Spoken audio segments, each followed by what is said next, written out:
पुणेकर इथे एकदा जायच्या अगोदर विचार करा, नंतर बोलू नका की सिद्धीने आम्हाला हे सगळं सांगितलं नाही. तर फ्रेंड्स, इथे मी गेली होती, ही आहे भूत भूलभुलैया. आपल्या धुळ्यामध्ये तीन तीन भूताच्या गुफा ह्यावेळेस बनलेल्या आहे, पण ही भूलभुलैयाची भूताची गुफा आहे, म्हणजे एवढं खतरनाक ना. मी तुम्हाला सांगते, माझ्या समोर इथे 2-3 लोक तर बेशुद्ध होऊन पडले होते घाबरून मुली.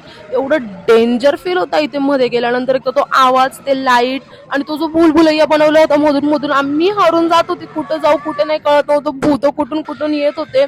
म्हणजे एवढा खतरनाक आणि एवढा हॉरर फील होता इथे. पण खूप म्हणजे खूप मज्जा आली खरंच. आपल्या धुळ्याला एकदम तोड आहे दुसऱ्यावाल्या भूताच्या गुफेला, हा वाला यांची वाली भूताची गुफा. खूप मज्जा आली मला इकडे. तुम्ही पण इथे नक्की व्हिजिट करा. पण जर तुम्हाला हार्टचा काही प्रॉब्लेम नसेल तरच तुम्ही इथे जा. मी तुम्हाला हे अगोदरच सांगितलं, नंतर बोलू नका की सिद्धीने आम्हाला सांगितलं नव्हतं म्हणून. तर फ्रेंड्स, हा आहे मनसेचा महाराजा महाराष्ट्र गणेश उत्सव मंडळ, आणि यांचा ऍड्रेस आहे सुभाष पुतळ्याच्या थोडंसं पुढे जाऊन फुले कॉलनीच्या अगदी समोरच आहे. आणि यांची गणपतीची मूर्ती बघा किती मोठी आणि किती सुंदर होती.